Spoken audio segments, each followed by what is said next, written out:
This was the first solar array we installed.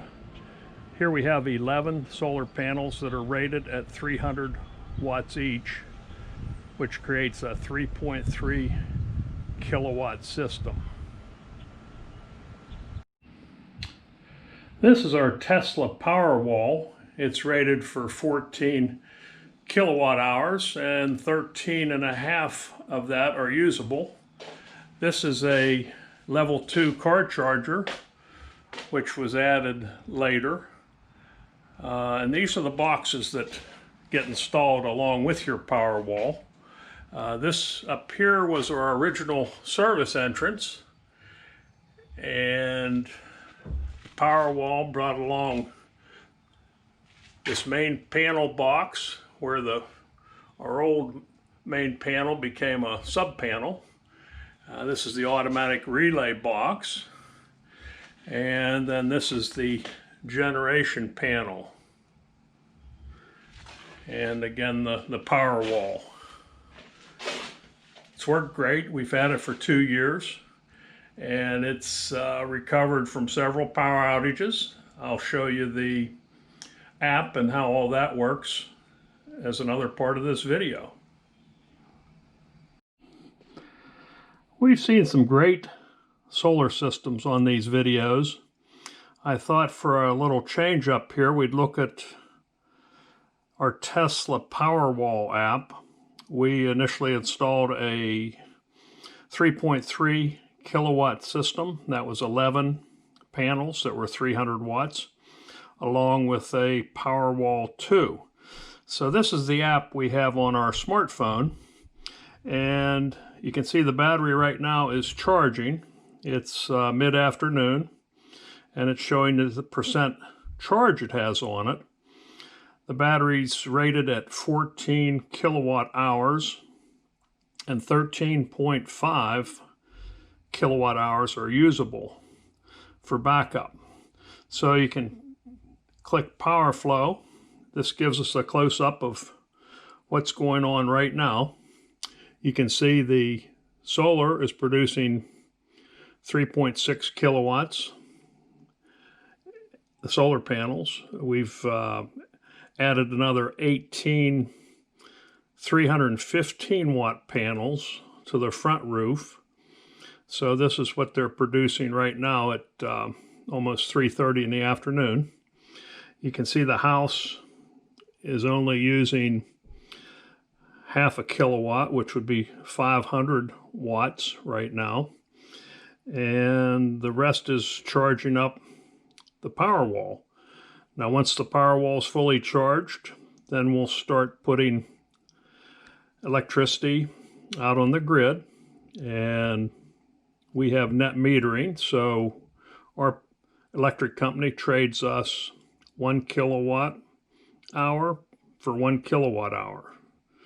So you basically bank those credits. Okay, so this shows you the performance, what Tesla calls self-powered.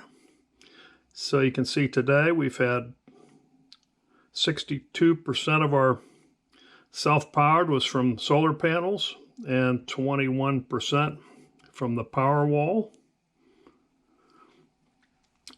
You can go to backup. This shows you when the backup battery, when the Tesla Powerwall kicked in during a power outage.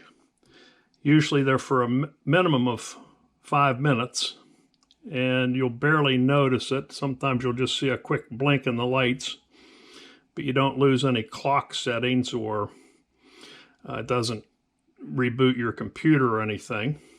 So yes, you can see here the different outages. Most of them have been brief. The one showing here for 2 hours and 54 minutes on the 15th was when Tesla came back out and installed the additional solar panels. And then you can go down here to Customize. And under Customize, you can set the Powerwall for backup only, where it reserves 100% for power outage events. Or you could set it for self-powered, where I have it right now at 23%. So in other words, it will use up all of the battery down to holding a 23% charge for any sorts of backup emergencies. There's also an advanced time-based control that you can use if your power costs more money, your electricity costs more money at certain times of the day. Ours is the same price all the time. And there's even a storm watch feature where you can set it so the Powerwall will watch for storms, and in the event of an upcoming storm, it will make sure it's fully charged in advance. So I mostly leave ours set on the self-powered at 23%. Now going back to the main screen, on PowerFlow, you can look at, go up here, and we're looking at the different settings here. So this first one would show you what the house has used today. Those higher spikes are due to the clothes dryer being run, doing some laundry, and the air conditioning. We can go to solar, and if you look at solar, there you can see the solar production so far today. We can select Powerwall. You can see that early on, the green above the line is when energy is being drawn from the Powerwall. The green below the line is when it is charging, as it is right now. And then the final icon there is for grid usage, the amount of electricity we've used from the grid today. So you can light these all up, select them all, and scroll down, and you can see that today our house has used 18 kilowatt hours. Our solar panels have produced 25.3. Our electric usage, 3.9 kilowatt hours, have come from the Powerwall, and we've put 14.1 kilowatt hours back on the Powerwall, and we've only used 3 kilowatt hours from the grid and put 0.1 kilowatt hours back on the grid. Now, considering the Powerwall is 92% charged right now, I would imagine in another hour or so it will reach 100%, and then we'll start to balance out that grid usage. Okay, I hope that helps explain the Powerwall. The big advantage of the Powerwall, other than having backup power, is that in the event of a grid outage, when there's a storm and everyone else's electricity is off, provided we have some charge on the Powerwall battery, our lights will stay on. And even in the event if the Powerwall ran out of energy overnight, once the sun came up and the panel started producing energy again in the morning, our electricity would still be on, instead of being in one of these long grid outage situations. Okay, hope that helps you.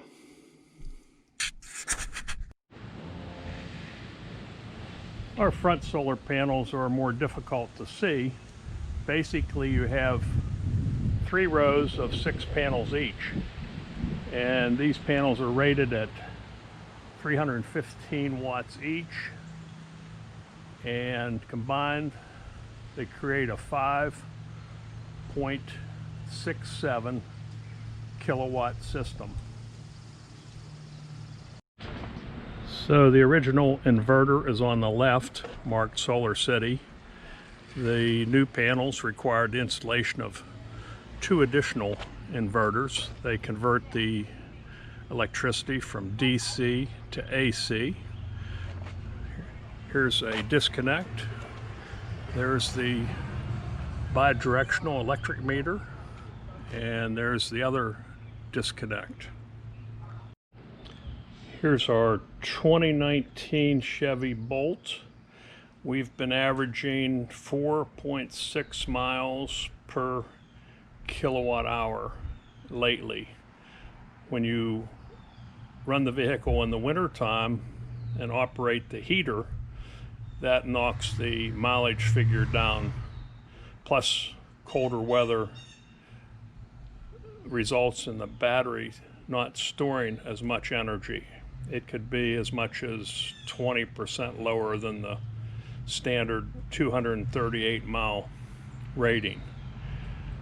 That also applies to warmer weather, when sometimes you fully charge the car and it's showing more than 238 miles.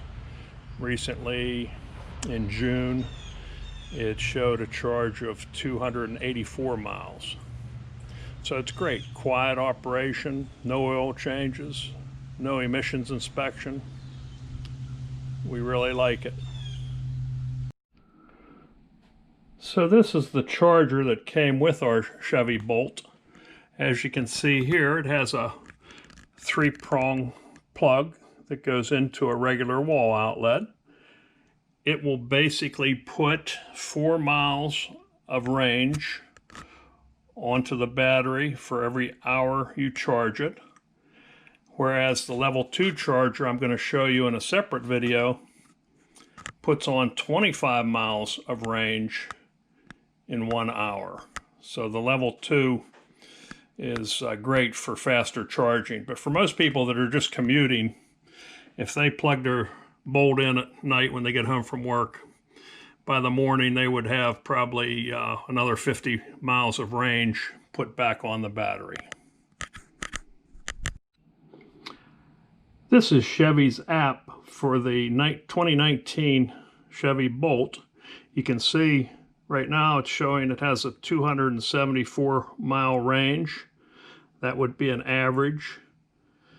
If you use more air conditioning, less air conditioning, more regenerative charging, less, that all affects that range. What you can do here is click that and look at, shows you the tire pressure, where it is. Okay, efficiency, here's what I wanted to show you.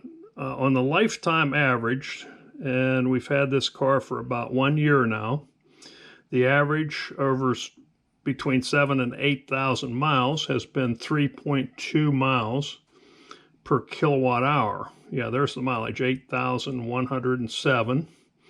Okay, and since the full charge, this is summertime, we are using the air conditioning in it. Recently, we've been averaging 5.1 miles per kilowatt hour. And since a full charge, we've gone 12 miles. So yeah, that's a pretty handy app, and you can link that in with your Chevy Bolt.